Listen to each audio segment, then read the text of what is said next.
Bonjour, aujourd'hui je voulais vous montrer l'utilisation de la ressource page. Elle se compose de différents blocs de contenu et c'est ce qui la rend particulièrement attrayante. Elle offre une grande liberté créative. Mais voyons tout d'abord comment elle se présente, comment l'on s'en sert et ensuite je pourrais vous montrer quelques applications que j'en ai faites durant mes cours.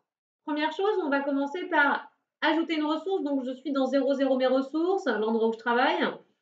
Je vais ajouter du coup le petit icône page.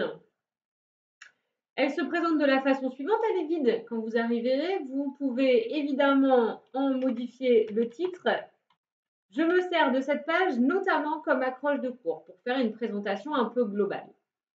Première chose qu'il faut faire, c'est ajouter un bloc de contenu. Vous allez avoir 5 options. Ajouter du contenu riche, c'est-à-dire du texte, des images, un enregistrement vidéo, un enregistrement audio, une vidéo que vous auriez récupérée sur YouTube, etc., etc. Vous pouvez y ajouter également des fichiers que vous allez charger, insérer et puis que vous pourrez ensuite organiser. Vous pouvez y ajouter directement une image, du flux RSS. Alors ce petit symbole de RSS, vous allez le retrouver sur des magazines en ligne. Par exemple, le magazine LSA propose un flux en ligne. En insérant ce flux, vos jeunes auront accès en permanence aux informations données par le journal. Vous pouvez également y ajouter un sondage simple qui se répond par oui/non, par exemple, pour poser une question à vos jeunes. Voilà. Ensuite, vous avez la possibilité de modifier la présentation, d'afficher des blocs différents, une seule colonne, deux colonnes, mais une plus large à gauche, etc. Je vais vous montrer peut-être ce que j'en ai fait moi-même. Dans mon cours d'histoire géo, par exemple, en bac pro ARCU, je me suis servi de cette page de bloc pour faire la présentation en début d'année du contenu de l'année de terminale en histoire géo. C'est quelque chose que je projette aux jeunes en début d'année. Vous allez retrouver ici un premier bloc avec l'intégralité du programme d'histoire géo et l'ordre des séquences que l'on va faire dans l'année. Alors vous pouvez supprimer ce bloc, le modifier, en modifier la couleur, ça permet une organisation. J'ai ensuite un bloc sur les finalités de l'examen, les compétences de l'examen, un sujet d'examen pour montrer aux jeunes à quoi ça va ressembler, une présentation de ma progression pédagogique, et puis les critères d'évaluation à l'épreuve d'examen.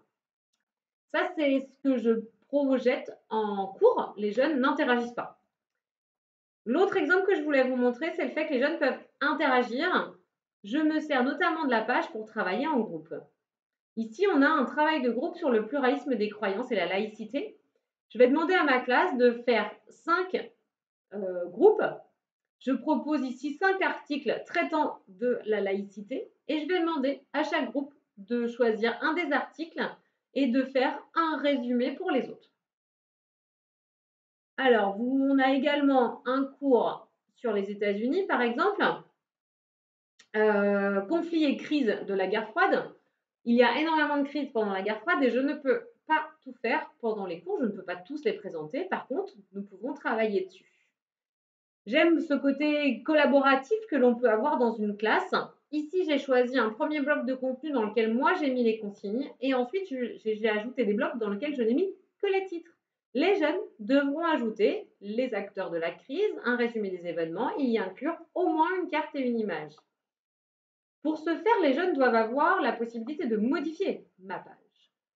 C'est quelque chose que je vous ai déjà montré quand nous avons travaillé sur la bureautique et notamment Word. Donc on appuie sur les 3 petits points et on va sélectionner les personnes qui ont le droit de modifier. Ici, je vais prendre les jeunes de mon groupe, Lucille, Timéo, Caroline et Damien, et je vais les ajouter aux personnes autorisées à modifier le cours. Voilà. Ils ont donc le droit de modifier chacun des blocs. Voilà. Moi, j'aime utiliser cette page en travail collaboratif, mais également en présentation, en accroche de cours. J'espère que vous y trouverez vous aussi une façon créative de l'utiliser. N'hésitez pas à me la montrer, ça me donnera des exemples en plus. Merci beaucoup.